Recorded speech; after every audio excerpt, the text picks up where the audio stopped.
With the high emphasis on test scores these days, the quality of education isn't what it used to be. Teachers are pressured into teaching curriculums that might not always align with their values. Fundings depend heavily on the performance of the schools, and yes, students stop enjoying going to school as much as they used to. Something is definitely wrong when anxiety and depression are on the rise in elementary schools. Kids at that age shouldn't have to worry so much about perfecting their scores when they're only young once. Fed up with the same boring criteria and want something different? Here are 10 psychology lessons not taught in school. Number 1, personal stories are more persuasive than research. In writing class, your teacher might have taught you that one way of opening up your essay is by providing statistics. And yes, while that may be powerful, research has shown that anecdotes speak louder. The secret is to start off with a story first and then follow up with the data.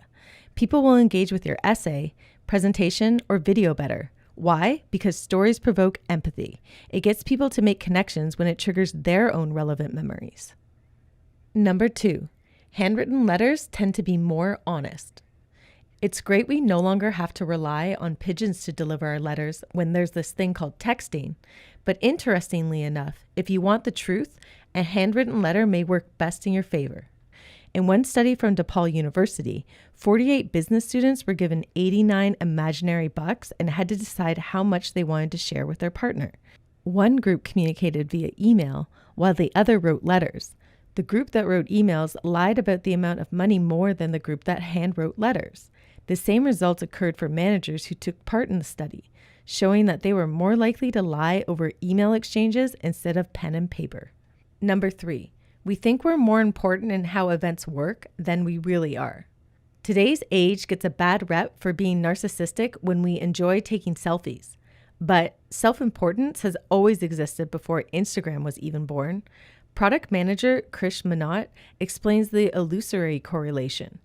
Think about those days when you're ready to check out during a busy line at the grocery store. You might sulk and complain why the lines aren't going any faster and may even start to believe the other line is better without being aware that you're moving and making progress, too, in the lane you've already chosen.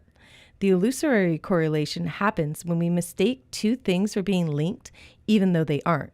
We only notice two things at the grocery store, ourselves and the line moving faster.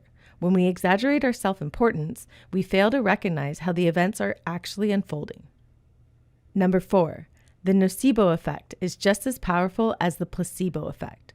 You've probably heard of the placebo effect. When someone is down with the flu and they are given a sugar pill being told it'll boost their immune system, they get better from this belief. But the nocebo effect is also real. When someone is given a sugar pill, believing it has a side effect that makes them dizzy, it can actually make them feel worse without actually having that side effect. This explains why some people act drunk when they actually aren't after consuming a non-alcoholic drink placed in a party cup. Number 5, the law of attraction is in your favor. Although the law of attraction isn't backed up by solid research, it has been studied and applied by many philosophers. Positivity takes you further in life, so you might as well look on the bright side. The law of attraction says that when you focus on something enough, you'll start attracting it in your life. This doesn't mean if you think about your crush or your dream job enough, then they'll magically reciprocate feelings for you or call you in for an interview. But what it does is lends you opportunities when you put in the work. You'll start to build resilience against your failures and work harder next time to catch your crush's attention or a new job opening. Number 6, we perform worse on tests when we think of stereotypes. Stereotypes are mean, right? Asians get a rep for excelling, and girls are told to stay away from science careers. Aside from being false and degrading, they can cause us to perform worse on cognitive tests. This phenomenon is called priming, in which one stimulus influences the response of another stimulus. One study showed that Black participants performed significantly worse on the GRE test when they were primed with negative academic stereotypes of African Americans. It's intimidating when that stereotype goes hand in hand with the image of smart that is primed as a white person with a prestigious background. Number 7, you know how to do things you've never done before. Yes, you heard that correct. Let's take the example of someone who knows how to read books, but has never read on a Kindle or iPad before. They use what is called a mental model. They're familiar with what a book looks like when they open it up, so to some degree, they also know what to expect when they start navigating the tools on the Kindle or iPad. Mental models can be efficient when they help people problem solve in unfamiliar situations. Number 8. If you see your crush more regularly, your chance of scoring a date is higher. This is called the mere exposure effect.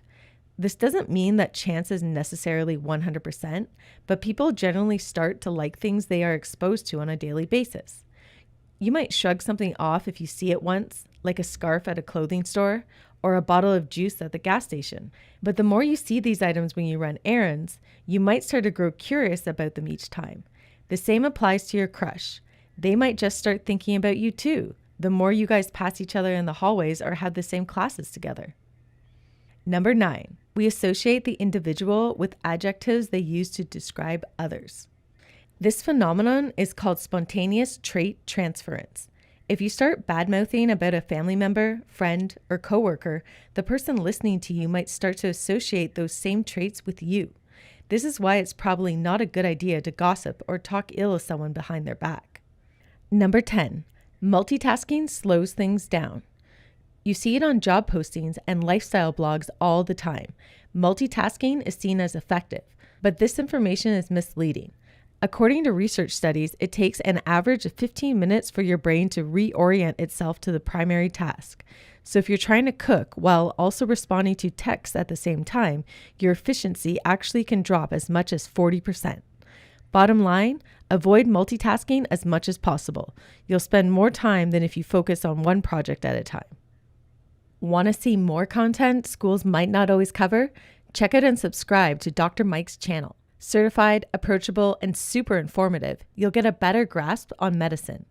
If you also like this video, be sure to give it a thumbs up. As always, thanks for watching.